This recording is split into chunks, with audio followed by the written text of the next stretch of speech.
evening. Good to have you with us in this edition of the Urban Debate. I'm Tanvi Shukla, and we're going to put the spotlight tonight on the cyclone, the cyclonic storm Tauktae that is now building up, has already hit the coast of Kerala.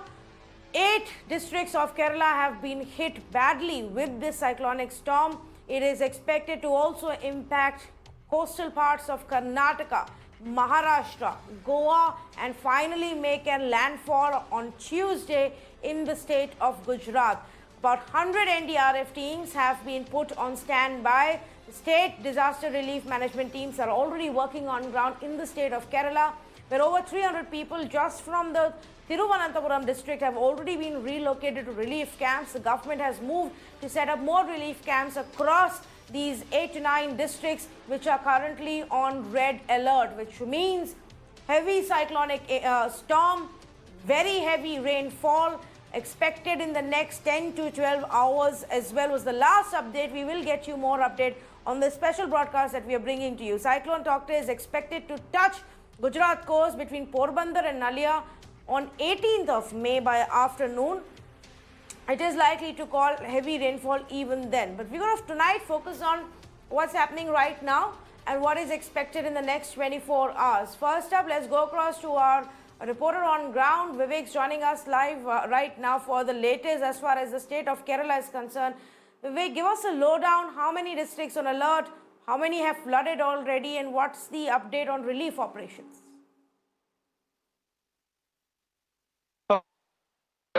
On the ground, there are 9 districts where a red alert has been issued by the state government, and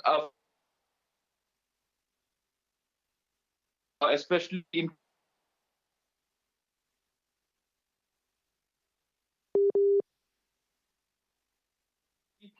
the coastal areas. Families who are living in the fishing hamlets have been very badly affected. Many of the people are relocated. Alone, 155 families have been relocated. In Thiruvananthapuram, there has been massive damages to houses and other structures, especially bridges, which used to be tourist destination, was damaged, and it's a very difficult situation as of now. In the last 48 hours, the state received 145.5 million, and the districts were has 20 centimeter rainfall in the next 24 hours. Meanwhile, but we seem to have an extremely bad line with you, Vivek. We're going to try and get back to you at a later time, possibly when the line is clearer. Obviously, with the heavy rainfall, the network's also not been the best that we've managed to get. But Vivek's been reporting for us through the day on the latest updates on how the individual districts are also preparing. In some of the places, of course, closely being monitored are the dams of Kerala, which also will have to be opened at the right time so that the heavy rainfall water that's getting collected is released. The nearby villages will have to be warned about it. All of that will need to be done. Let me also say good evening to 2 experts who are joining us right now. Mr. Mrityunjay Mohapatra, DG of the IMD, joins us this evening, and Dr. Sekhar Lukose, Member Secretary for the Kerala State Disaster Management Authority, and he's the head of the Kerala State Emergency Operations Center as well, joining us right now. Let me just first up go across to Mr. Mohapatra. Mr. Mohapatra, if you can give us a sense of how is the IMD predicting this cyclonic storm will proceed from here on? What should be the areas who need to be on a high alert, even beyond Kerala?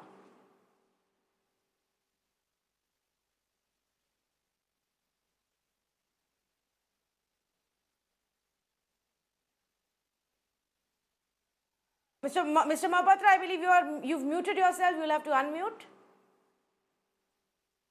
Sorry.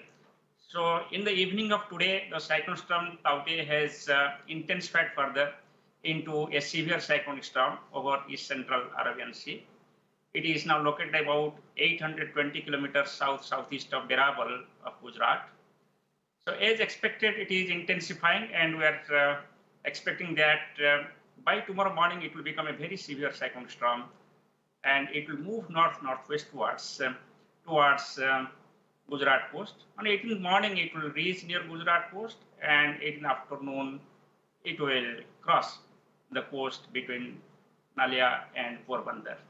But while moving after its genesis over Lakshadweep area, It has caused very intense rainfall activity over Kerala and Lakshadweep area, which has led to low-level inundations. Also, there has been a very strong wind speed gusting up to 70 kilometers per hour. And there has been tidal waves leading to coastal erosions in Kerala especially in the past 24 hours. But however, due to this northward movement of this severe cyclone storm, the impact over Kerala coast has reduced from today evening, and rainfall intensity is also going to reduce over Kerala and Lakshadweep area. Now the major target area is Konkan, Goa, and Karnataka. It is now raining over South Konkan, Goa, and coastal Karnataka and adjoining Ghat areas.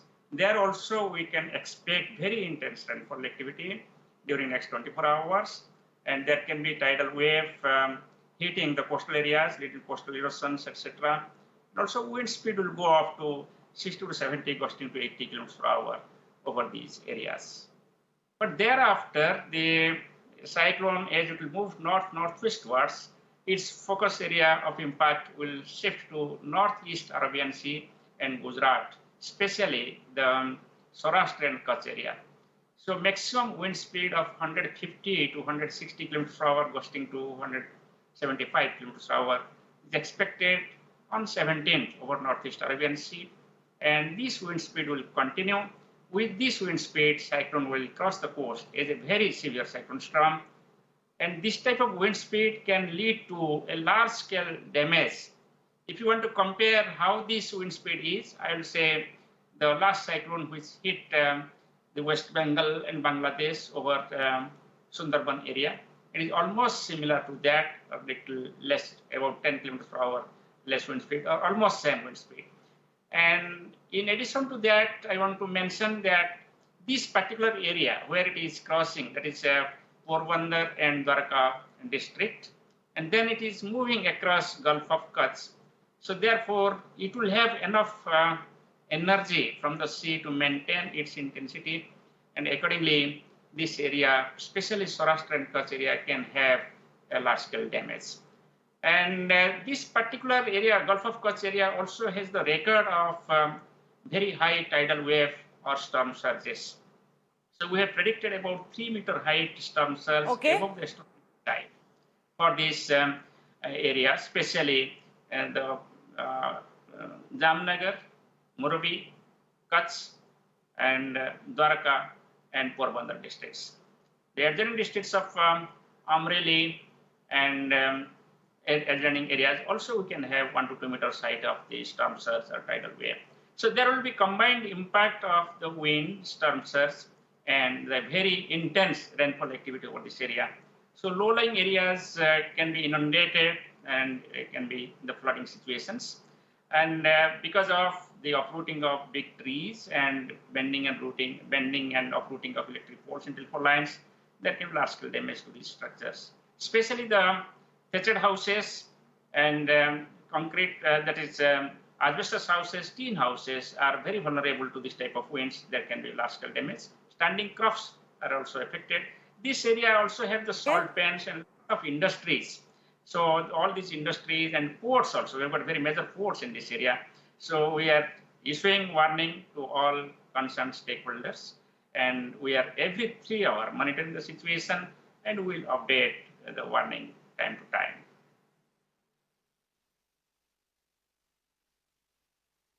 Okay, all right. So, you know, outside of what we're looking at in Kerala right now and what can happen in the next 12 to 18 hours, you're also expecting a larger impact when it makes a landfall in Gujarat, which is where the, you know, people and many districts will then have to be on alert. Do stay on with me, Mr. Mohapatra. Let me also bring in Dr. Sekhar Lukose right now. Dr. Sekhar, can you give us a sense of the, you know, ground situation in Kerala right now? I mean, the pandemic obviously makes your task more difficult, but across these 9 districts which are on red alert, what are the relief preparations that have been made?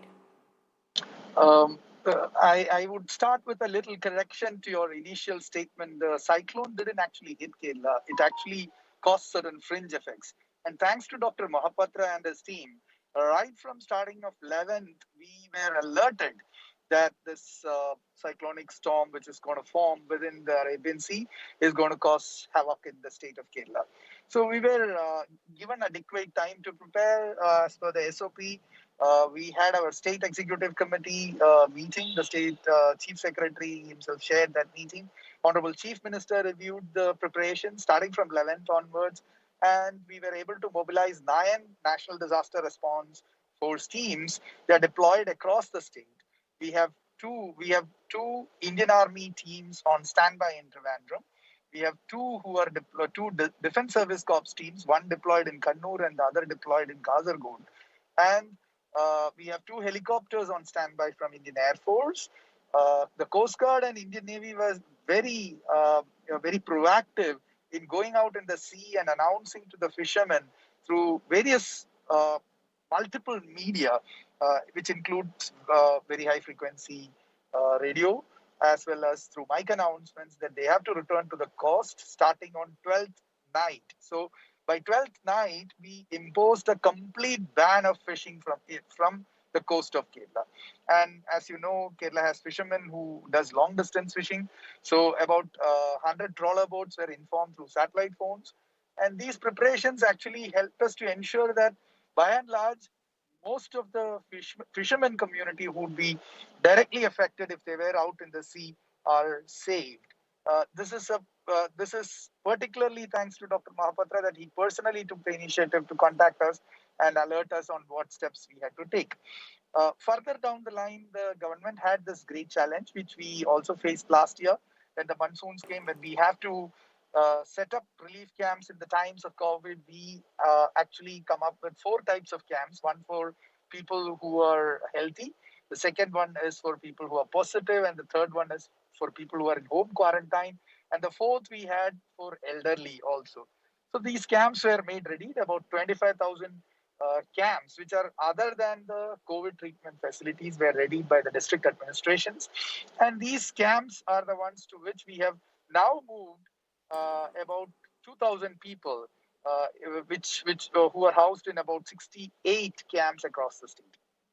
We have had significant crop damage, which we are in the process of assessing. We have about 20,000 farmers who have been affected by the wind effects and the rainfall.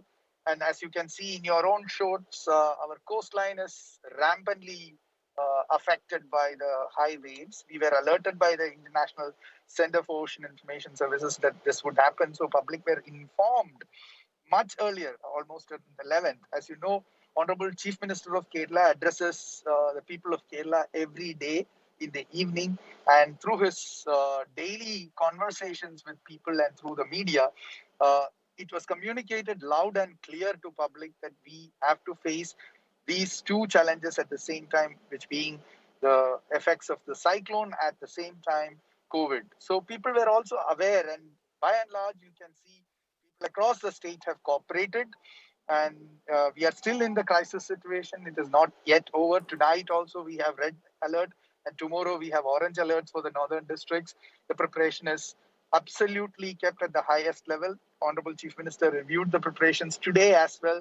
So we are responding to situations as it emerges in terms of saving lives, and that's the most critical part of this whole operation. Right.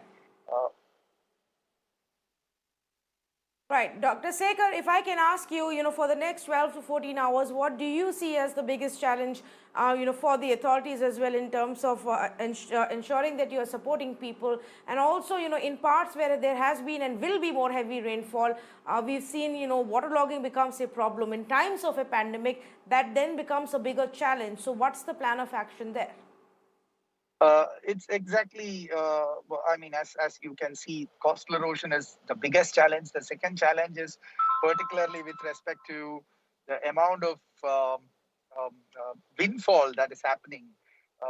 You can see that across the state we have windfall, and this windfall is causing damage to electrical lines. So one of the specific attentions that Honorable Chief Minister and our Chief Secretary had insisted was that we have to ensure that no electricity disruption happens to any critical care facility in the state. So our electricity board, emergency response teams have been kept ready.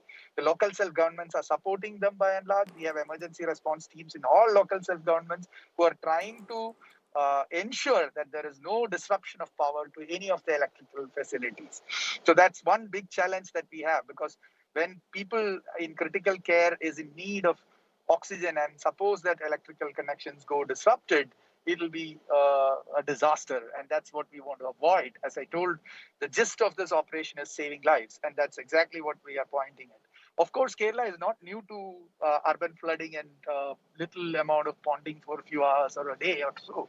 So the public in Kerala has had historically lived with water. Our monsoons are always very vehement. Of course, this time we are heading towards monsoon. We are much earlier than monsoon in facing this, but then people are known to be living with water here, and therefore some of these things are unavoidable in the state of Kerala, where you have 44 rivers and plentiful rainfall.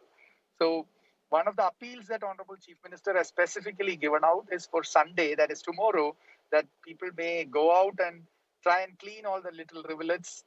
Don't go out in mass numbers, but what little rivulets and little channels in front of your houses or within your premises, please clean them. Also prune the trees which are growing wild so that they don't fall down on electrical connections and cause havoc. All right. You are right that Kerala has seen many of these in the past as well, I think, and even the current government's efforts in the last couple of rounds have actually helped the people significantly. So let's hope you get through this as well with minimum loss and damage.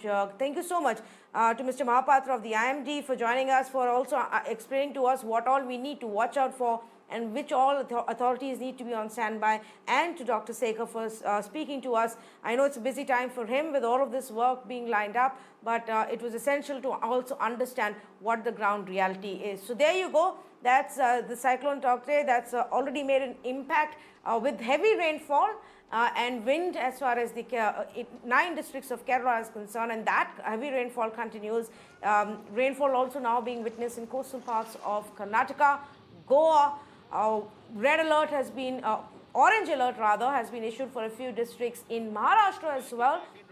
We haven't seen too much rainfall yet. And of course, Gujarat then being the next big one, where the cyclone is expected to make its landfall across many of the coastal districts there. Warnings have already been issued. So we're going to keep a very close eye on this cyclonic Tauktae and how it progresses.